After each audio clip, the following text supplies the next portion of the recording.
सभी किसान भाइयों को नमस्कार। किसान भाइयों, आपका स्वागत है यूट्यूब चैनल किसान ज्ञान बिंदु पर। किसान भाइयों, आज की वीडियो में हम बात करेंगे कि धान की नर्सरी लगाने के बाद उसमें कौन कौन सी समस्याएं आती हैं और कौन कौन से पोषक तत्वों की कमी होती है और क्या उसके लक्षण होते हैं और क्या उसके उपाय हैं। संपूर्ण जानकारी इस वीडियो में आपको दी जाएगी। किसान भाइयों, सबसे पहले बात करते हैं हम नाइट्रोजन।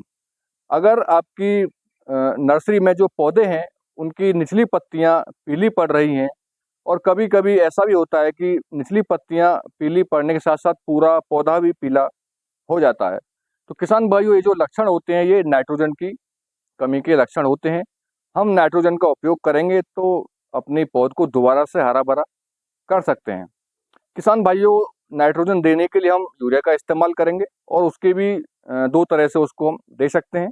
पहला है छिड़काव के रूप में, दूसरा है छींटकर हाथ से बखेर कर। किसान भाइयों, अगर आप छिड़काव के रूप में देना चाहते हैं तो 2% यूरिया का किसान भाई छिड़काव करें, या कह सकते हैं कि अगर आपकी टंकी पानी की 15 लीटर की है तो उसमें लगभग 300 ग्राम यूरिया किसान भाई उसमें 250 से 300 ग्राम यूरिया उसमें मिला के छिड़काव कर सकते हैं।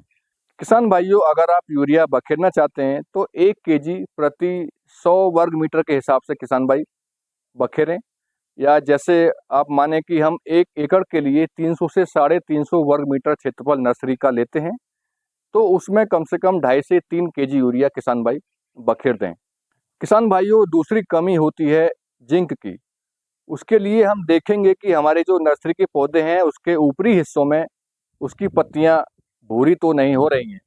पहले हल्की पीली होंगी, उसके बाद वो पत्तियां भूरी हो जाएंगी और लंबे लंबे उसमें चौड़े चौड़े वो धब्बे बड़े भी हो सकते हैं। तो किसान भाई, इसके लिए हमको जिंक का इस्तेमाल करना पड़ेगा। जिंक सल्फेट यानी कि 0.3% का हमको इस्तेमाल करना पड़ेगा, यानी कि 3 ग्राम प्रति लीटर के हिसाब से। भाइयों, अगर आपकी पानी की टंकी 15 लीटर की है तो उसमें कम से कम 40 से 45 ग्राम जिंक सल्फेट उसमें डालें और घोल के किसान भाई उसका छिड़काव कर सकते हैं। किसान भाइयों, तीसरी कमी आती है लोहे की कमी।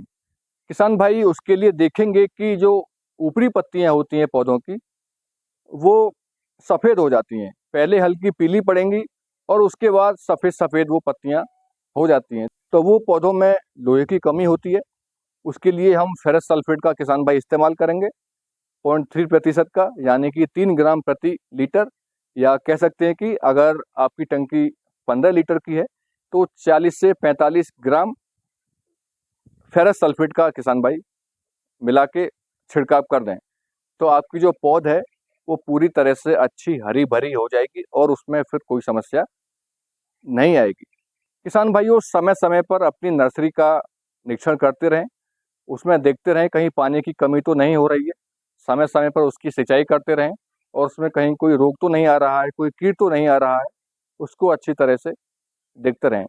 किसान भाइयों, इन सब बातों को ध्यान में रखते हुए हम अपनी नर्सरी को अच्छा बना सकते हैं। और आपको जानकारी अच्छी लगी तो वीडियो को लाइक करें और वीडियो पाने के लिए चैनल को सब्सक्राइब करें। नमस्कार।